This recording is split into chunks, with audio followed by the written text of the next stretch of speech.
হিমালয় এশিয়ার একটি পর্বতমালা। এটি অনেকগুলো পর্বতের সমন্বয়ে গঠিত, যা তিব্বতী মালভূমি থেকে ভারতীয় উপমহাদেশকে পৃথক করেছে।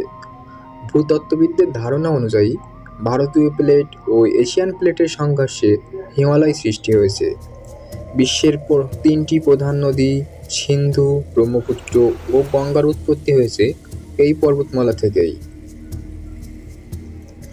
ভৌগোলিকভাবেই হিমালয় পর্বত পাকিস্তানের গিলগিটে সিন্ধু নদী থেকে শুরু করে ভারত, তিব্বত, নেপাল, পূর্ব ভারত ও ভুটান হয়ে দক্ষিণ পূর্ব তিব্বতে ব্রহ্মপুত্র নদীর দক্ষিণাঞ্চলীয় বাঁক পর্যন্ত বিপুল স্থলভাগ জুড়ে রয়েছে। গুরুত্বপূর্ণ কিছু নদী যেমন সিন্ধু, শতদ্রু, কালী, তিস্তা ও ব্রহ্মপুত্র আড়াআড়িভাবে হিমালয়ের বুক চিরে ছুটে চলেছে। সিন্ধু ও শতদ্রু নদীর মধ্যবর্তী হিমালয়ের অংশটুকু পাঞ্জাব ও কাশ্মীর হিমালয় নামে পরিচিত, যার দৈর্ঘ্য 563 কিলোমিটার। শতদ্রু ও কালী নদীর মধ্যবর্তী পরবর্তী অংশটি কুমায়ুন হিমালয় এবং কালী ও তিস্তা নদীর মধ্যবর্তী তৃতীয় অংশটি নেপাল হিমালয় নামে পরিচিত। তিস্তা ও ব্রহ্মপুত্র মধ্যবর্তী চতুর্থ অংশটির নাম আসাম হিমালয়, যার দৈর্ঘ্য 724 কিলোমিটার। আফগানিস্তান, পাকিস্তান, ভারত, চীন, নেপাল ও ভুটান এশিয়ার এই 6টি দেশে বিস্তৃত হিমালয় পর্বতমালায় বিশ্বের উচ্চতম শৃঙ্গগুলো অবস্থান করছে। দর্শক, আজকে হিমালয় সম্পর্কে জানবো মায়াজালের এই ভিডিওতে। নিয়মিত ভিডিও পেতে অবশ্যই সাবস্ক্রাইব করুন মায়াজাল। হিমালয়ের সর্বোচ্চ পর্বতশৃঙ্গের নাম মাউন্ট এভারেস্ট। এটি বিশ্বের সর্বোচ্চ পর্বতশৃঙ্গেরও মর্যাদা পেয়েছে। নেপালি ভাষায় এর নাম সাগর মাথা আর তিব্বতীতে চোমোলাংমা। পর্বতটির চূড়া চীন ও নেপালকে আলাদা করেছে। 1955 সালে ভারতীয় জরিপ অনুযায়ী এর উচ্চতা 8,848 মিটার। 1953 সালে এডমন্ড হিলারি এবং নেপালের শেরপা তেনজিং নোরগে সর্বপ্রথম এভারেস্ট শৃঙ্গ জয় করেন। প্রথম বাংলাদেশি হিসেবে এভারেস্ট শৃঙ্গ জয় করেন মুসা ইব্রাহিম। এভারেস্ট পর্বতের পর বিশ্বের দ্বিতীয় সর্বোচ্চ পর্বতশৃঙ্গ কেটুও হিমালয় পর্বতমালায় অবস্থিত।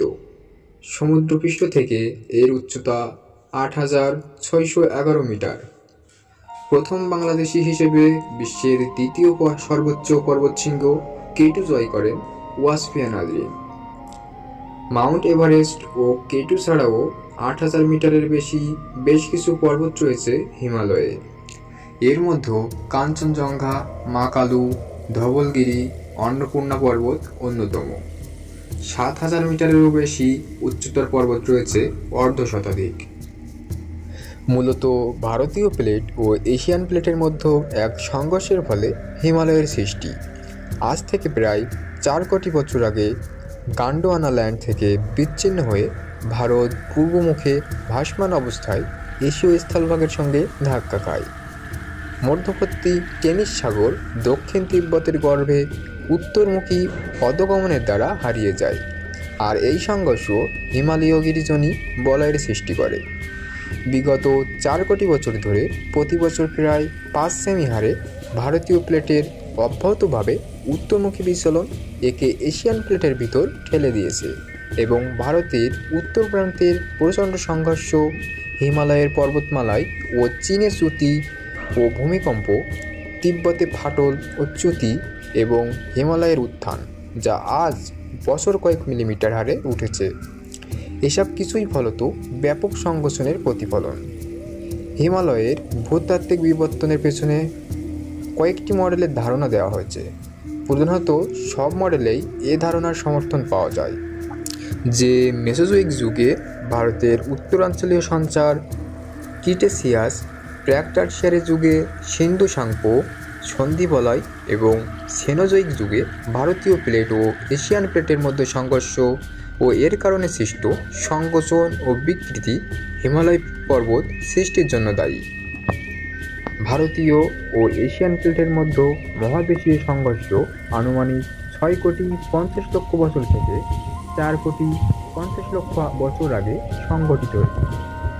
মহাদেশীয় সংঘর্ষের পর হিমালয়ের উত্থান অগ্নিভবনকালের ধারায় কোনো একরকম ঘটনা ছিল না, বরং একটি সুদীর্ঘ ঘটনার অন্তর্গত উত্থানমূলক ছিল।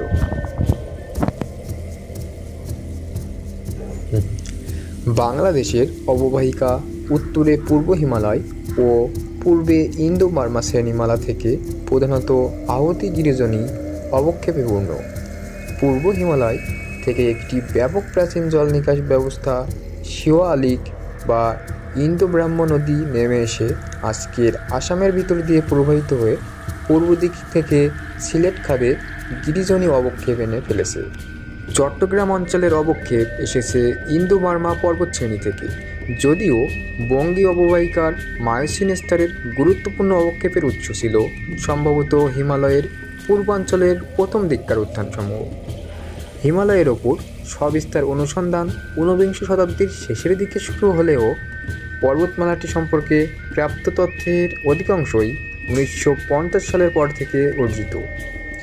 স্যার এডমন্ড হিলারি ও তেনজিং নোরগে 1953 সালে প্রথম পৃথিবীর সর্বোচ্চ পর্বতশৃঙ্গ মাউন্ট এভারেস্ট আরোহণ করেন।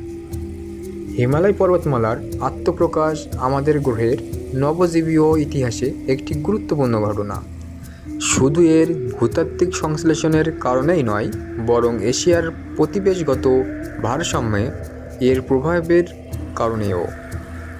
বিশাল এই উপমহাদেশে তুষার হিমবাহের একটি আস্তানা, আর তা হচ্ছে হিমালয়, যার গগনস্পর্শী সুউচ্চ চূড়াগুলো স্থায়ীভাবে জমাট বরফের বিস্তীর্ণ আচ্ছাদনে ঢাকা, যেখান থেকে নেমে আসছে অসংখ্য ছোট বড় হিমেল রসনা, যেগুলো হিমবাহ নামে পরিচিত। হিমালয়ের আকাশ ছোঁয়া রংধনু চূড়াগুলো পর্বতারোহীদের হাতছানি দিয়েছে যুগ যুগ ধরে। প্রায় অগম্য এই সুউচ্চ চূড়ায় ভ্রমণের সুবিধা নেই, এমনকি বিমানপথেও নয়। কেবলমাত্র দক্ষিণাঞ্চলীয় পর্বত পাদদেশে যাওয়ার রেল সংযোগ রয়েছে। কাশ্মীর ও চীনের মধ্য এবং ভারত থেকে নেপাল ও সিকিম হয়ে চীন পর্যন্ত রয়েছে পাকা রাস্তা। কাঠমান্ডু আর শ্রীনগরে রয়েছে বড় বিমানবন্দর। বরফ ঢাকা আর দারুণভাবে হিমায়িত হিমালয়ের দক্ষিণ ঢাল ভারত উপমহাদেশের গুরুত্বপূর্ণ নদীসমূহের উৎসভূমি, যার মধ্যে রয়েছে সিন্ধু, শতদ্রু, গঙ্গা আর ব্রহ্মপুত্রের মতো আন্তর্জাতিক সব নদী। বন্ধুরতার জন্য হিমালয় পর্বতমালায় মানুষের বসবাসযোগ্য অঞ্চলের পরিমাণ খুবই কম। অপ্রধান হিমালয়ীয় শ্রেণীর একটি বৈশিষ্ট্যপূর্ণ বৈচিত্র্য এই যে, ভারতের সমভূমির দিকে মুখ করে থাকা এর দক্ষিণাঞ্চলীয় ঢালসমূহ এর উত্তরাঞ্চলীয় ঢালসমূহের চেয়ে অনেক বেশি খাড়া। আবার উত্তরাঞ্চলীয় এই ঢালগুলো প্রায় সর্বত্রই ঘন জঙ্গলাবৃত, যা উপরের দিকে ক্রমশই পাতলা হতে হতে এমন উচ্চতায় পৌঁছেছে যেখানে ঠান্ডায় উদ্ভিদরাজির বেঁচে থাকা সম্ভব নয়। সেই স্থানে পর্বতমালা তুষার আর কঠিন বরফের প্রলাপে আচ্ছাদিত। দক্ষিণাঞ্চলীয় ঢালগুলো খুব খাড়া এবং কড়া আছে, এতই তপ্ত যে সেখানে যেমন কোনো উদ্ভিদ বাড়তে পারে না, তেমনই বরফ জমতে পারে না। দক্ষিণের পর্বতপাদদেশীয় তরাই সমভূমি ঘন জঙ্গল দ্বারা জলভূমিতে আবৃত। সেখানে অসংখ্য বন্যপ্রাণীর বাস। পর্বতের যে অংশ বঙ্গোপসাগর থেকে ধেয়ে আসা মৌসুমি বায়ুর আওতার মধ্যেও সেখানে গাছগাছালির প্রাচুর্য খুবই বেশি, যেমন সিকিম। গ্রীষ্মমণ্ডলীয় মৌসুমি বনাঞ্চলের গাছপালা থেকে আর্দ্র, স্যাঁতসেঁতে ও শুষ্ক পর্ণমোচী শালবনের গাছপালার পার্থক্য লক্ষণীয়। আবার সিন্ধু ও কুনার উপত্যকায় মরুভূমির দেখা পাওয়া যায়। ঢাল যেখানে অল্প, সেখানে পশুচারণ ভূমি গড়ে উঠেছে। উপত্যকাময় অঞ্চলে চলেছে কৃষিকাজ। বাংলাদেশের সীমান্ত সংলগ্ন পূর্ব ভারতের প্রাণীকুলের মধ্যে রয়েছে বানর, হাতি, গন্ডার, বাঘ, চিতা, নকুল, লাল পান্ডা ইত্যাদি।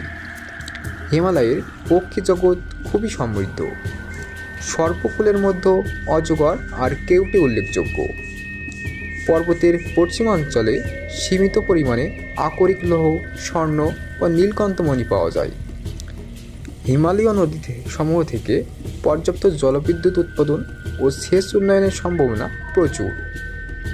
সিমলা, নৈনিতাল, মুসৌরি ও দার্জিলিংয়ের মনোরম আবহাওয়ার কারণে ভারতের সমভূমি অঞ্চলের তাপদগ্ধ মানুষদের কাছে এগুলো স্বাস্থ্য নিবাস হিসেবে খুবই জনপ্রিয়। সুন্দর পরিষ্কার শীতের সকালে বাংলাদেশের রংপুর ও পঞ্চগড় জেলা থেকে কাঞ্চনজঙ্ঘার তুষারাবৃত চূড়াগুলো চোখে পড়ে।